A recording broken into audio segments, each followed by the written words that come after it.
The one story that everybody cares about right now is the migrant crisis. The fact that illegal immigration is coming to this country on a daily basis, on an hourly basis sometimes, on the east coast, down at Dover, down in Rye, down in Hastings, towards Bexhill, towards the southeast corner of this country. There are people coming here having paid thousands of pounds to organised criminals, and they're not being stopped. Nigel Farage, thank goodness, is on the case. We spoke to him a couple of weeks ago, and ever since then, the government have been running around like blue... I can't remember if I'm allowed to say it, but you know the kind of flies I'm talking about. They're basically running around trying to look as if they're doing something, but seemingly doing absolutely nothing. Nigel, a very good morning to you. Welcome back. Good morning, and thank you. Thank you very much indeed for joining us, Nigel. Tell us how you came about this great story that even in her own constituency, Priti Patel is putting up, at taxpayers' expense, illegal immigrants. Well, there are two parts to the story. The first is the one that I started covering back in April, which was that the numbers of people coming across the channel illegally by inflatable boat was rising rapidly. So I got onto that because it seemed to me that no broadcast media of any kind at all were even noticing what was happening. So I got onto it, and I, predicted that numbers would go through the roof this summer, and indeed they are.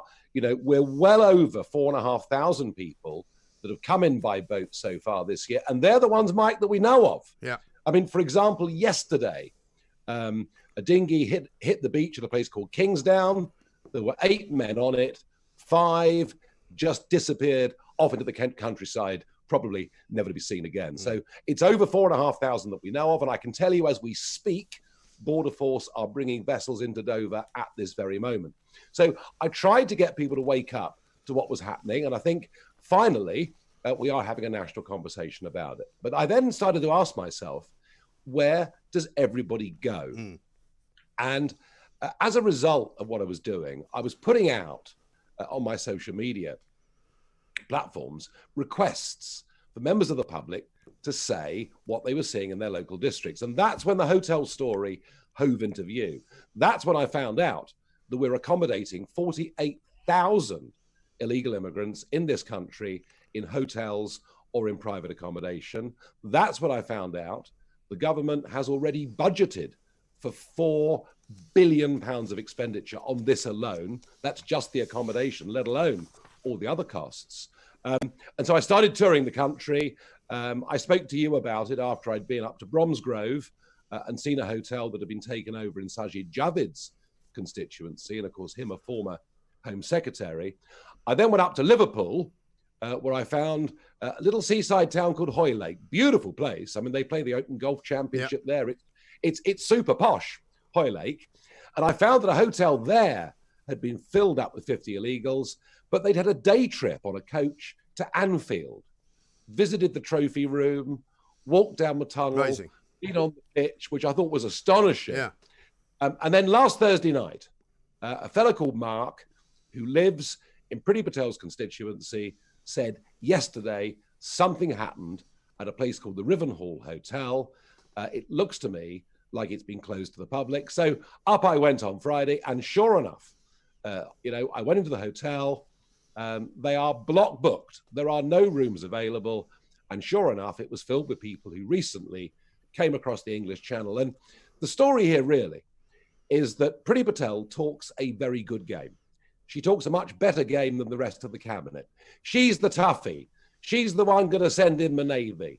She's the one going to send them back to France. She's the one that's going to do all these things. And here it is. The problem has landed in her own backyard, or perhaps more relevantly, her constituents' backyard. So I released this video at 5 o'clock last night, and I was stunned that I got an immediate response, Mike, from the Home Office. I saw that, yeah. Yeah, I mean, the Home Office basically saying that an error was made, as normally we put asylum seekers, as they call them, in major conurbations. And in this case, they've been put into leafy northern Essex. Now, I'm pleased, of course, to have got the response. I'm sure that many in Witham, which is the major town in that constituency, will be pleased because a promise has been made that these people will be removed and it'll return to being a normal hotel. But I can tell you that in the last few weeks, I visited as I said earlier, Hoylake, a small seaside town of 4,500 people. I visited Bromsgrove in rural Worcestershire. I visited one hotel, a spa hotel, outside Congleton in the Cheshire countryside. I tell you what, I wouldn't mind a couple of nights staying there. So I think what they've done here is rush. They've panicked over the embarrassment of the video. They really very embarrassed because it's happened to Priti Patel. They've rushed out this statement, but they've now made a rod for their own back. Because if you have one of these hotels in your area and you're not living in Birmingham, London, Manchester or Glasgow, you've now got every right to get onto your MP and say, well, according to the Home Office, they shouldn't be here. Well, isn't it interesting, Nigel, because since you did appear the last time with that incredible story about the Bromsgrove Hotel, I've also been urging my listeners to write to their MPs, and they've been getting various different results. And I think that the pressure is now being brought to bear by individual MPs who, let's face it, don't like being bombarded by questions from the ghastly public who pay their salaries. They'd rather not have to deal with it. So they're now putting pressure on the government to actually find out what is going on. And I think that's a massively big step that you have made the government take, and that we can now see in action. But we've been doing the same thing now since you appeared. We found out that there's hotels in Hull, there's hotels in Chester, there's hotels in Sunderland, there's hotels in I think Swansea. There's hotels all over the country basically that we are being reported to from listeners who are doing exactly what you've been doing, trying to get a room, finding out that they can't, and the block bookings are made. So this is a massive operation. I wouldn't be surprised if it's even bigger than 48,000. Well, it may well be. And of course, in a 10-day period, from the 4th of August to the 13th of August, over 1,000 people came into the country through Dover. And that's what the Home Office admits to, because I can tell you there's some real fiddling of the figures going on here. Oh, for sure. Absolutely right. And also, we're going to take this up with the Home Office as well, because in their statement yesterday that they issued, as you say, very rapidly, they say the error was the result of operational failures where the correct policy and procedures were not followed. So we're going to be asking them, well, what is the correct policy and the correct procedure? And how do you actually come about finding these hotels and placing these people in them? And for how long? And when are they going to be released? Because we keep being told this is all about COVID, that the reason they have to put them in hotels is to keep people from spreading disease, but there's no end to it, is there? No, and I can tell you, for example, on Friday in Priti Patel's constituency, not only were large groups mingling outside the hotel, they were also walking down the main road going into town. So any thought that 14-day quarantines are applying is for the birds. 14-day quarantines only apply to those who cross the channel in a law-abiding manner.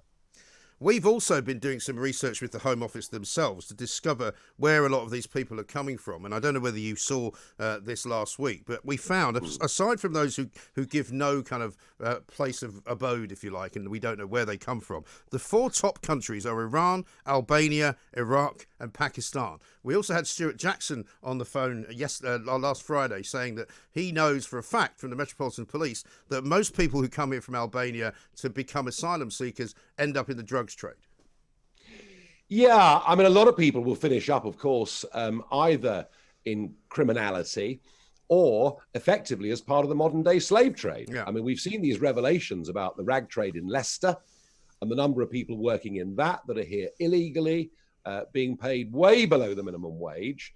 We know the repeated scandals that come up from fruit farms and the fruit picking industry all over the country. I mean, there are many that come who have the impression that the streets are paved with gold in this country, who will finish up living pretty miserable lives. And this is the one dimension I don't get with the left. I don't get with the Labour Party. How can you simply turn a blind eye to 21st century slavery that is now happening in this country? And also, interestingly enough, there was a great piece in the Sunday Times this weekend about a young boy from Iran who's, I think, still a teenager, who basically ended up in this country against his will. He wanted to get out of Iran because he'd become a Christian and he felt that his life was in danger. Fair enough. He went to Greece, but the human traffickers who were in charge of him said, "We do not get our money until you reach the UK." It's that simple. He would have been happy to stay in Greece. Yeah. He would have been happy to stay in France, but he was made to come to the UK because the traffickers said, this is where the money is. Yeah, I did read that story, and it was very interesting. But you'll notice something. Every portrayal of who is coming across the channel on the BBC or Sky News or most of our press will show you a heavily pregnant woman, will show you a 6-year-old boy, or in this case, somebody who was a genuine Christian convert in a country like Iran, where that's not a very safe thing to do. What is being, Mike, completely and utterly ignored here is that 85% of those that come are young single men below the age of 30. And in most cases, we do not have a clue who any of them are, but it's a pretty fair bet that amongst them are a sprinkling of people with ISIS-style sympathies. Why do I say that? Because we saw that happen in the atrocity that took place in Paris a few years ago, where 5 of the 8 had crossed the Mediterranean by boat. And just think, and I know I'm not supposed to say this because it's awful and it's dreadful, and we should bury the truth and never, ever expose listeners to talk radio or elsewhere to this. But we've seen a murder in Glasgow, a murder in Reading, committed within the last few weeks by people who'd come into the country illegally. And I want people to think about this. There is a genuine national security concern here as well. Well, we also saw another video, did we not, last week, where the men were running up the stairs from a beach somewhere just around the corner, I think, from Dover. You spotted a guy who seemed to be handing some money to someone, another guy who was on a mobile phone smiling and laughing. I mean, you know, yes, many of these people may well be desperate, but not all of them are. No, and that particular incident, and that's amazing footage, isn't it? It is. That is amazing footage of a dinghy being very, very accurately navigated to a set of steps with a bridge then over the railway. There were 15 discarded life jackets, but by the time the police got there, they only rounded up 11 people.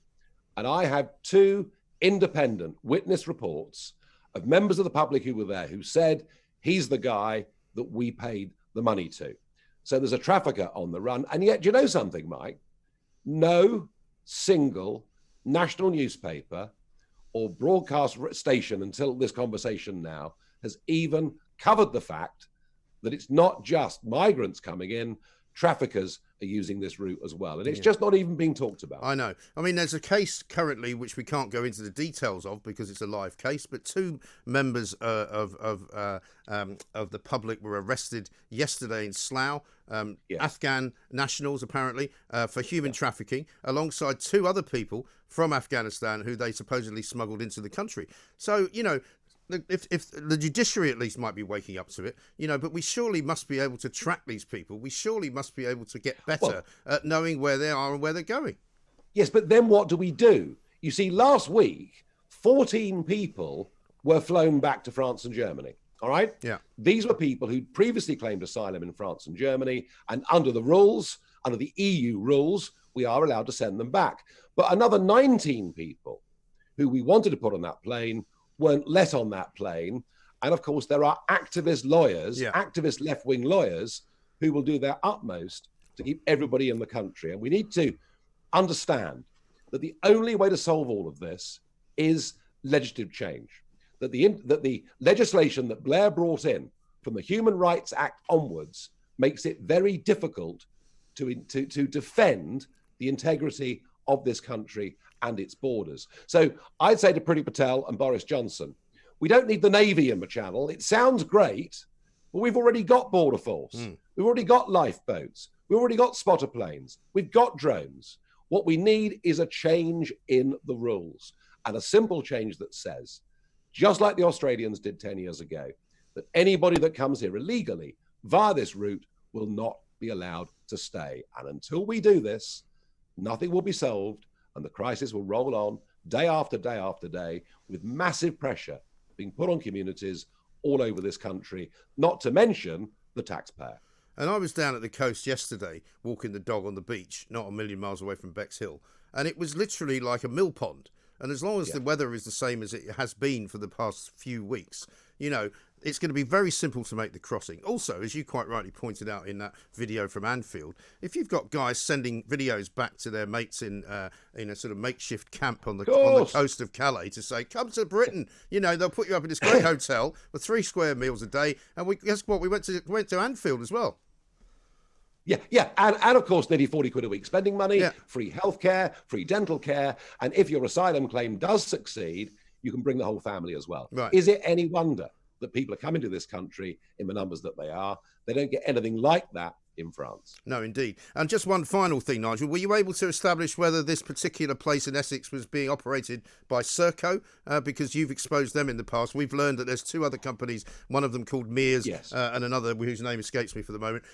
There's plenty of this going on, and there's plenty of people in this country making money out of it as well. Yeah, once again, it was Serco.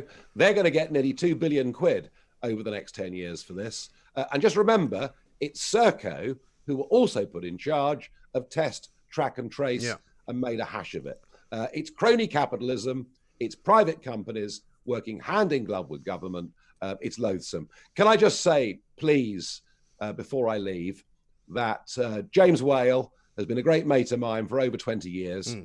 Gave me some of my first breaks, really, by getting me onto his late night show when he was over at TalkSport. And I was as upset as I think all of your listeners will be to hear of his medical condition. He did have cancer badly 20 years ago and got over it.